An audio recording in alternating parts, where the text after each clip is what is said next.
Hmm.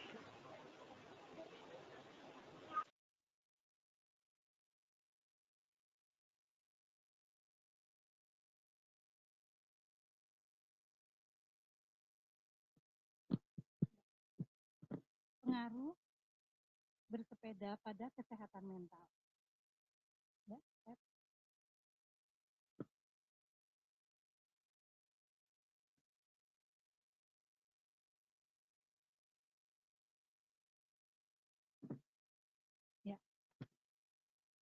Sehat itu menurut WHO adalah diartikan bahwa suatu keadaan yang sempurna baik secara fisik, mental, sosial, serta tidak hanya bebas dari penyakit atau kelemahan. Ya, lanjut. Sehat mental menurut WHO adalah ketika seseorang merasa sehat dan bahagia, mampu menghadapi tantangan hidup, serta dapat menerima orang lain sebagaimana seharusnya, serta mempunyai sikap positif terhadap diri sendiri dan orang lain. Ya, kalau kita lihat di sini pada gambar ini, sehat itu bisa dipengaruhi oleh lingkungan, mental sosial, rohani, olahraga, istirahat, dan nutrisi. Nah, bila tidak ada keseimbangan, ini akan menjadikan kita sakit dan kita membutuhkan istirahat, gizi yang cukup, serta obat. Dan untuk ini menghasilkan pemulihan agar kita bisa sehat. Ya, lanjut.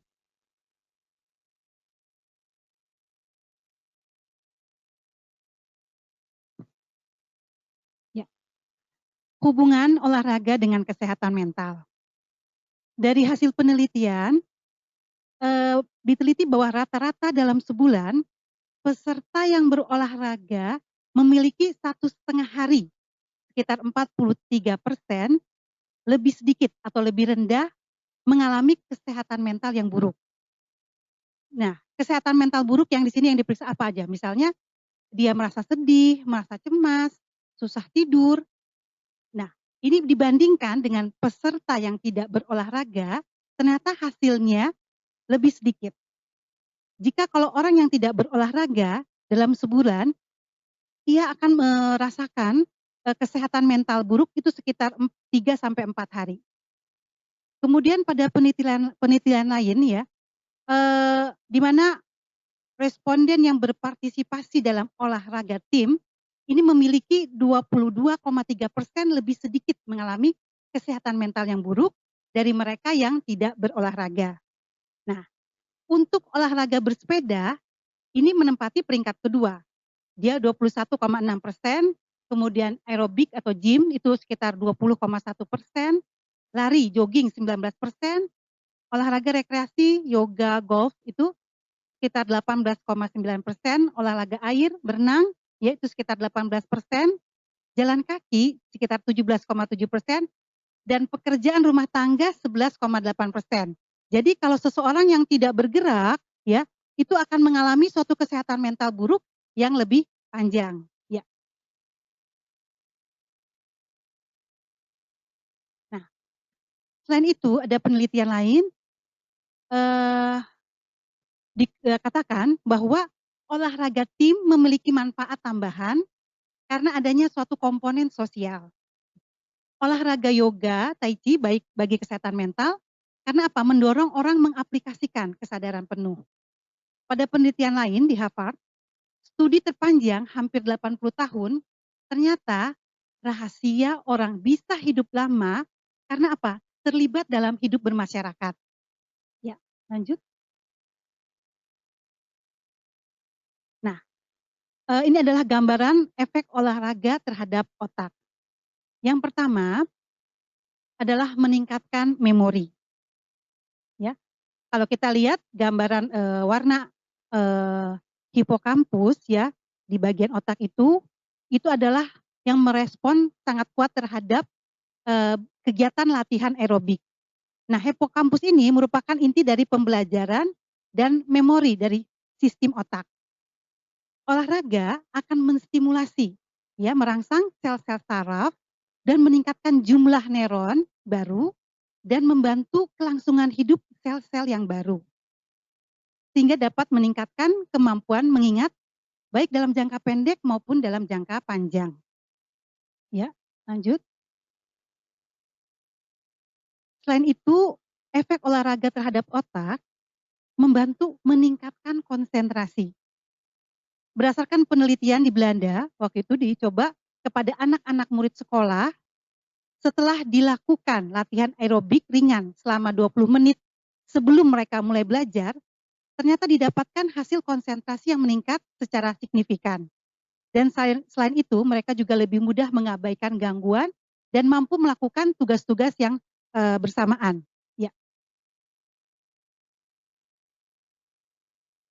Nah, efek olahraga juga bisa memperlambat penurunan fungsi kognitif.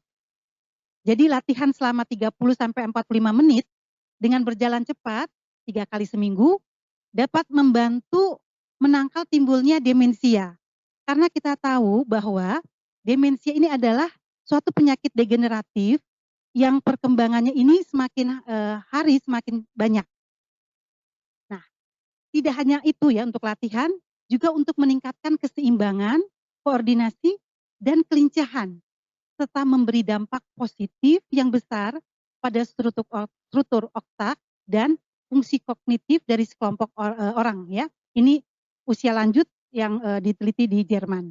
Ya, lanjut. Nah, selain itu, efek olahraga ini terhadap otak apa? Membantu mengendalikan emosi. Kemampuan untuk mengendalikan emosi merupakan suatu keterampilan kognitif. Latihan fisik secara rutin dapat mengendalikan emosi, baik untuk perasaan marah, sedih, dan bahagia. Para ilmuwan pernah mengamati adanya perubahan dalam pengaturan diri dalam melakukan penelitian selama 2 bulan, di mana peserta program diberikan latihan fisik secara teratur. Hasilnya, para peneliti mencatat sejumlah perubahan positif akan dalam pola perilaku. Di antaranya adalah apa? Penurunan stres emosional dan peningkatan kemampuan dalam pengendalian emosi. Ya, lanjut. Nah, pengaruh olahraga yang kita fokuskan di sini adalah bersepeda ya. Apa sih bagi kesehatan mental pengaruhnya? Yang pertama, dirilisnya atau dilepaskannya hormon bahagia. Kita tahu bahwa ada 4 hormon bahagia, yaitu endorfin, serotonin, oksitosin, dan dopamin. Ya, ya. Kalau kita tahu lebih mendalam tentang hormon bahagia, ya, di mana hormon dopamin ini itu membantu untuk memberikan suatu motivasi, konsentrasi, serta pergerakan dan belajar. Untuk serotonin, ini banyak sekali membantu untuk mood.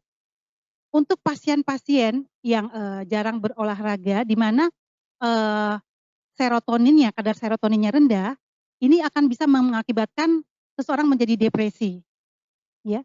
Dan juga hormon serotonin untuk membantu tidur, daya ingat, dan kemampuan untuk bersosialisasi. Kemudian hormon endorfin, yang kita sebut apa? Hormon bahagia. Ternyata banyak sekali ya macamnya hormon endorfin. Yang paling penting mungkin kita tahu adalah beta endorfin, di mana hormon ini ternyata mampu untuk menekan rasa sakit dan memiliki suatu kebahagiaan, dan ini adalah hormon yang dapat menyeimbangkan atau mengatur ketika kita sedang stres. Kemudian ada lagi oksitosin, ini adalah hormon cinta. Dan ini akan dipengaruhi oleh apa? Ya, dengan perasaan percaya diri, kemudian sentuhan, ya. Dan ini memang oksitosin ini memang banyak diproduksi ketika seorang ibu menyusui dan melahirkan. Ya, lanjut.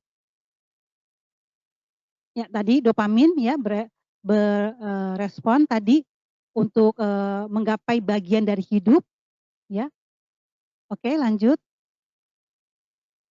Ya. Nah, tadi hormon endorfin. Ini hormon bahagia yang kita sebut ya, penghilang rasa sakit tubuh yang diproduksi oleh tubuh. Nah, sayangnya ya, beberapa individu menggunakan hormon endorfin ini dari luar, ya. Akibatnya apa? Tubuh yang menghasilkan sendiri endorfin akhirnya terhambat, ya. Padahal kalau kita tahu endorfin ini ada di dalam tubuh. Dan tadi hormon beta endorfin ini melebihi menghilangkan rasa sakitnya melebihi dari morfin yang dari luar, ya. Dan ini adalah hormon untuk respon terhadap stres atau ketidaknyamanan. Nah, tingkat endorfin juga cenderung meningkat ketika kita terlibat dalam suatu aktivitas fisik. Dan juga dipengaruhi oleh makanan, olahraga, dan hubungan seks, bahkan tertawa maupun tersenyum, ini dapat meningkatkan hormon endorfin. Jadi saran saya untuk teman-teman, jangan mahal lah untuk tersenyum, karena tersenyum itu dapat meningkatkan hormon endorfin. Ya, lanjut. Oksitosin ya, ini adalah hormon cinta. Ini akan bisa membangun hubungan yang kuat dan sehat. Hormon ini dilepaskan dengan nada tinggi selama hubungan dekat dengan pasangan, ya, dan ikatan antara orang tua dan anak. Tentunya teman-teman yang sekarang dalam suatu klub goes, ya, mungkin untuk pendekatan hormon oksitosin, sentuhannya kan sekarang udah nggak boleh ya, Pak Heri, karena sekarang kita menjaga jarak, tetapi ya tentu sentuhan terhadap pasangan kita. Ya, silakan. Ya. Yang kedua, efek olahraga bisa meningkatkan kekebalan terhadap stres. Nah, hubungannya ini apa?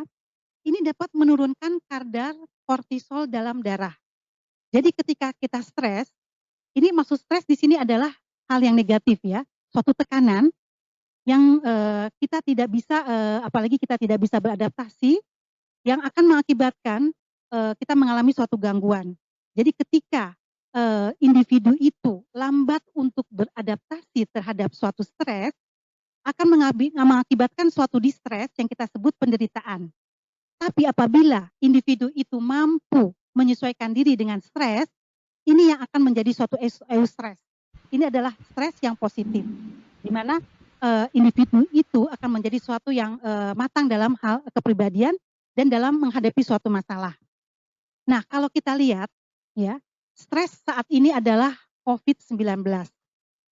Respon kesehatan jiwa dan psikososial pada COVID-19 ini apa? Kita bisa lihat bahwa perasaan takut jatuh sakit, ya, takut meninggal. Akibatnya apa? Banyak yang tidak mau datang ke fasilitas karena keterbatasan kesehatan sehingga takut tertular, ya. Kemudian takut kehilangan mata pencaharian dan tidak dapat bekerja selama adanya pandemi ini. Kemudian merasa apa? Ketika di rumah merasa tidak berdaya, bosan, kesepian, ya, seperti diisolasi. Nah, kalau kita lihat sendiri di sebelah kiri, gambar di sebelah kiri adalah ini adalah suatu reaksi stres, ya, di mana ini mempengaruhi dari organ-organ yang ada dalam tubuh kita, ya. Dan ini mengakibatkan tadi ketidakseimbangan dari kadar kortisol dalam darah. Ya, lanjut. Stres itu sendiri, jadi masalah psikologis ya, yang pandemi 19, diketemukan bahwa 66% ini mengalami suatu kondisi yang depresi dan 63% mengalami suatu yang keadaan cemas. Ya, lanjut. Nah, olahraga bersepeda ini dapat membangun sikap apa? Sportif, ya. Di mana individu dia tidak ingin menang sendiri, ya, dan dia juga lebih percaya diri.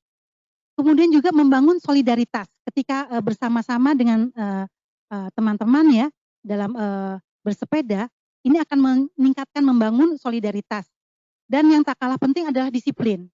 Ya, kalau kita berolahraga tentu apalagi bersepeda, kita harus disiplin. Ya, oke, lanjut.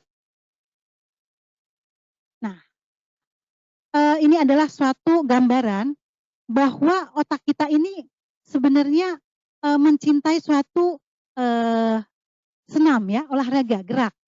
Ya, karena tadi kita tahu bahwa endorfin, serotonin di sini dan dopamin ini akan meningkat ya, hormon-hormon kebahagiaan ini dengan adanya suatu gerakan. Dan juga ada suatu hormon yang sangat penting, yaitu BDNF, di mana suatu protein ini yang akan bekerja berlawanan dengan kortisol tadi. Ya, ketika kortisol ini naik, ya BDNF akan turun. Tapi ketika BDNF naik, kortisolnya akan turun. Ya, lanjut. Ya, yang tidak kalah penting bahwa di dalam tubuh yang sehat terdapat jiwa yang sehat. Dan perlu kita ketahui bahwa untuk mencapai jiwa yang sehat, ya tubuh yang sehat, diperlukan suatu rutinitas dalam aktivitas, terutama dalam olahraga. Ya. Terima kasih. Mudah-mudahan apa yang saya sampaikan ini dapat bermanfaat, dan bila ada salah dalam penyampaian,